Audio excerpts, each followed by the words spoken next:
The Eiffel Tower shimmers against a rain-soaked Paris sky, July 26, 2024. Below, the Paris Olympics opening ceremony pulses with light and color, 3.5 billion viewers locked to their screens. And then, a hush. From the summit platform, Celine Dion steps forward. Fragile yet unbreakable, she faces the world. Her voice rises, raw but radiant, carrying l'hymne à l'amour into the night. Each note is a defiance, a strike against the stiff person syndrome that has tried to steal her song. Her son, René-Charles, stands close, his steady presence echoing the quiet strength she has always carried for others. Together, they are more than mother and son. They are warriors holding the line against despair. Tears shimmer in Celine's eyes, but her voice never wavers. The promise she made in her 2024 Vogue France interview echoes in the air. "I'm not giving up." Tonight, she proves it. This isn't just a performance. It's a resurrection, a testament to a life that began in the humblest of places, endured the sharpest losses, yet still found harmony in pain. Because before she was a legend, she was a child born into struggle. March 30th, 1968, Charlemagne, Quebec. The Dion family's tiny home overflowed with 14 children, their laughter, footsteps, and dreams colliding in every corner. Poverty shadowed them like a constant winter chill, but music gave warmth. "We didn't know we were poor," Celine once told Oprah, "because everyone lived like us." Her crib was a dresser drawer lined with blankets, a symbol of hardship, but also of her parents' determination to protect and provide. Adamar, her father, rose before dawn to butcher meat in a Montreal shop, his hands cracked and calloused. Thérèse, her mother, stitched clothing from scraps, making beauty out of nothing. Beds were crowded, 3 sisters pressed together on a mattress, others scattered across couches, floors, even hallways. Still, the Dion home pulsed with life, and always with music. Adamar sang Quebecois folk tunes at night, his baritone filling the house.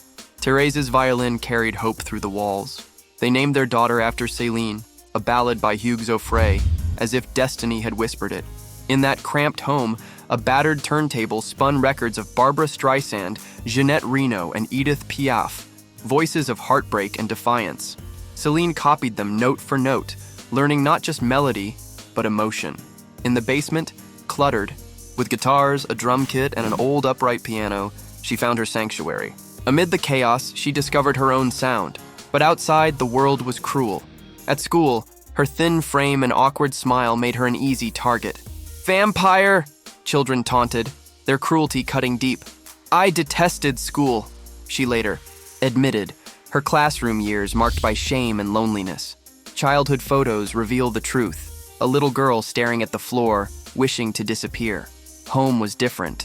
Home was where her siblings became her teachers, her protectors, and her bandmates. At just 5 years old, she joined the Dion family group at Le Vieux Baril, her parents' small piano bar. She stood under smoky lights, her young voice rising, against clinking glasses and laughter, earning coins that helped feed the family. Church halls, community centers, roadside taverns, the stages were humble, but they taught her survival, grit, and gratitude. At 9, she sang Une Colombe at sea, a local festival, and people stopped in their tracks, stunned by the power in her voice. By 12, with her mother Thérèse and brother Jacques, she penned Ce n'était qu'un rêve. It was only a dream. But when she sang it, the world began to realize it was anything but.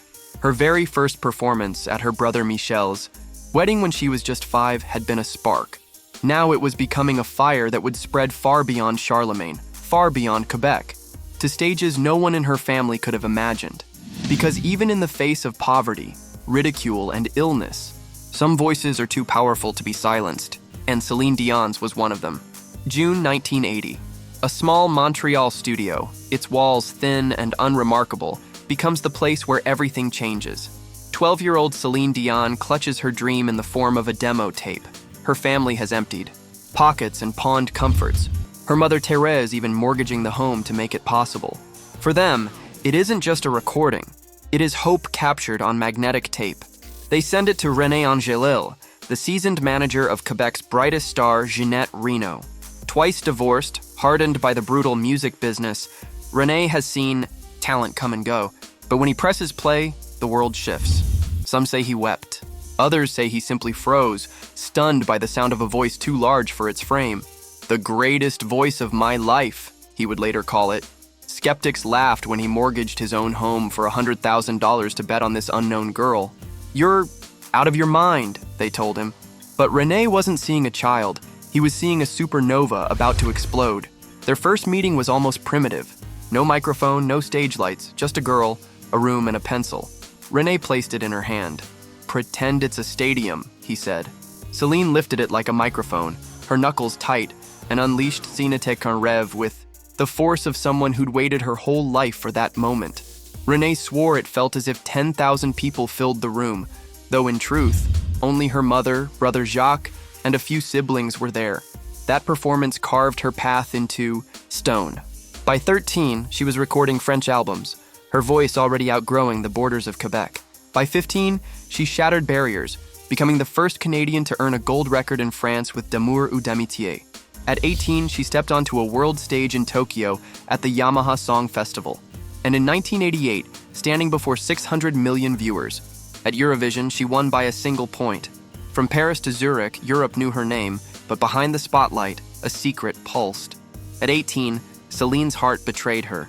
She had fallen in love, not with a peer, but with René, the man who had believed in her when no one else did. He was 44, 26 years older, their bond straddling a line between inspiration and scandal. She tucked his photo under her pillow, hiding it from her mother's watchful eye. Thérèse, protective and horrified, pleaded with her. "He's too old, too close," she warned. But Celine, stubborn as the day she was born, refused to be swayed. "I can love who I want," she declared.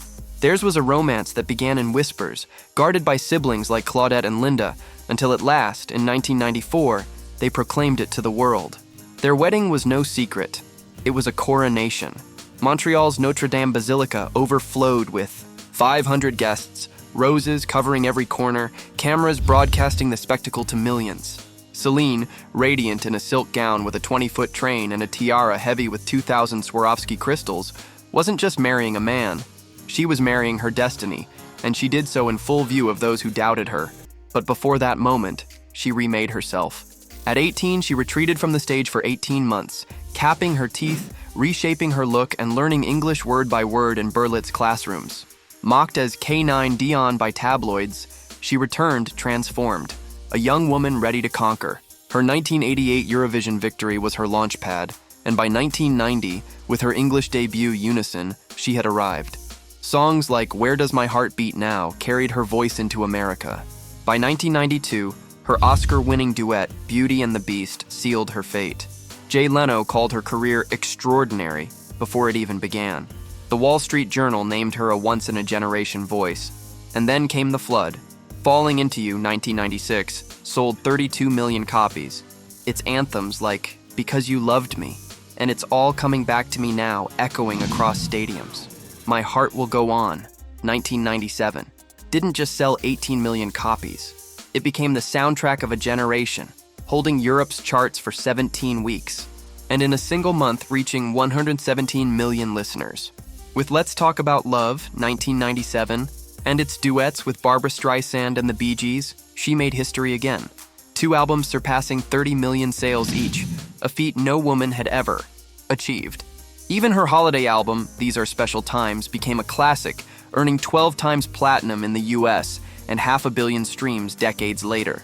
In 2003, she rewrote Las Vegas. Caesar's Palace built her a $95 million Coliseum, a temple to her voice. A New Day ran 5 years, selling 3 million tickets and redefining residencies forever. No longer the end of a career, Vegas became the place where icons were reborn. Elton John, Britney Spears, Lady Gaga, all followed her blueprint. When she returned with Celine in 2011, she only cemented her reign as the Queen of Vegas.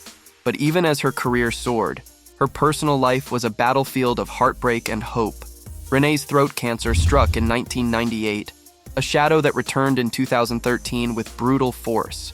Together, they endured 7 rounds of IVF, miscarriages, and surgeries, their dream of a family hanging on a thread of science and faith. At last, their son René-Charles was born in 2001, followed nearly a decade later by twins Nelson and Eddie.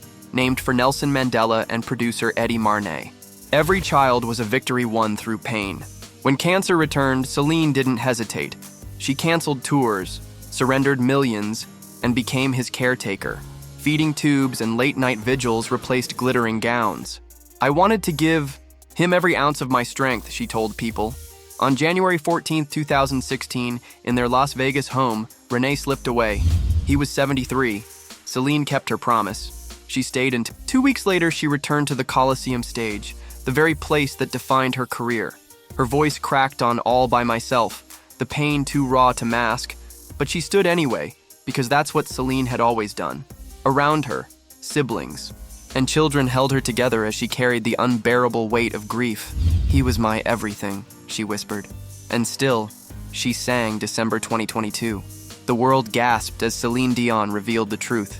She had been diagnosed with stiff person syndrome, a disorder so rare it touches just 1 in a million lives. The illness twists muscles into steel, leaving her body in agony at the slightest trigger. A sound, a touch, even an emotion. Her 2024 documentary, I Am, Celine Dion, released on Amazon Prime, stripped away every curtain of privacy. Cameras captured an 8-minute seizure inside the studio. Her body stiffened like stone, her voice choked by moans of pain as her medical team rushed to her side, administering midazolam. Most would have demanded the cameras be shut off. Not Celine. "Keep rolling," she insisted to director Irene. Taylor. The world, she said, had to see her truth. The price was devastating. She canceled her 2023 Courage World Tour, her voice and her body betraying her. For years, she confessed, she had performed on borrowed time, swallowing up to 90 milligrams of Valium just to make it through a single night. "I was lying to my fans," she admitted in June 2024 to Hoda Kotb, tears in her eyes. Now, every day is a battle. Her regimen is relentless. 5 days a week of physical, vocal, and medical therapy. Benzodiazepines. Botulinum toxin injections. Endless repetition. "I train like an athlete," she told Vogue France, her determination glowing. Through fragility. And the world has seen her rise again, moment by moment. At the 2024 Grammys, she appeared hand in hand with her eldest son, René-Charles, to present Album of the Year. When the audience leapt to their feet, Taylor Swift among them, the ovation shook the room. Swift later posted simply, "Celine, you're a legend." 50,000 retweets in hours. But even in her struggle, her humor endures. At hockey games with the Montreal Canadiens and Vegas Golden Knights, she teased players by mimicking their stances, laughter spilling from her fragile frame. On International SPS Awareness Day, March 15, 2024, she posted a smiling photo with her sons at a go-kart track. "I am determined to return to the stage," she wrote, "and live as normal a life as possible." In March 2025, she posted a short video golfing with René-Charles, Nelson, and Eddie. When she sank a shot, she danced, giggling like a girl again, getting back into the swing of things. A fan wrote, "Celine's joy is our hope. SPS warrior." 20,000 voices echoed back, "Yes, her children are not just her joy, they are her lifeline." Nelson and Eddie, just 14, have been trained to recognize her symptoms, ready to act. In emergencies with panic buttons and practice drills inside their Las Vegas home. René-Charles, now 24, has become her public shield, her companion at the Grammys, the Olympics, every step of the way. Claudette revealed to Hello in 2023 that Celine's muscle control was slipping, her spine in danger, yet the family prays without ceasing. Linda, her sister, has moved in to help with daily care. And still, Celine whispers to René, her late husband, "I talk to him," she told People in 2021. "I feel him with me during the seizures." And as her body fights, her legacy expands. René-Charles is no longer simply her son, but an artist of his own. As R.C. Angelil, he dropped a hip-hop EP in 2021 that streamed over 2 million times. And in July 2025, he stunned the poker world, surviving today 5 of the World Series of Poker main event, earning $70,000 against 9,700 players. Fans on social media declared, "René's spirit lives on at the table." Meanwhile, Celine herself remains larger than life. France honored her with the Legion of Honor in 2008, cementing her place in its cultural history. Rolling Stone ranked her among Canada's greatest artists in 2023. My Heart Will Go On alone has now surpassed 1.6 billion streams. Her Vegas residencies transformed an entire city's entertainment model, creating an empire worth over $680 million, and still she dreams. 2 new albums are in the works for 2025, one in English with rumored collaborators like Adele, Sia, and Sam Smith, and another in French with Jean-Jacques Goldman and Francis Cabrel. RTL whispers of delays due to her health, but her fans remain ablaze with hope. Celine's new music is my 2025 anthem, one wrote. At a Vogue Arabia runway event in February 2025, she graced the stage with elegance that silenced the room. In her own words to Vogue France, her dream is simple. I want to see the Eiffel Tower again. Celine Dion's journey began in a drawer in a crowded Quebec home, and it carried her to the peak of the Eiffel Tower as she defied a disease that should have silenced her. She has known poverty, ridicule, superstardom, and heartbreaking loss. And yet, she sings. She sings through pain, through grief, through the weight of history. Her sons carry her light forward. Her music remains eternal, and her spirit continues to rise.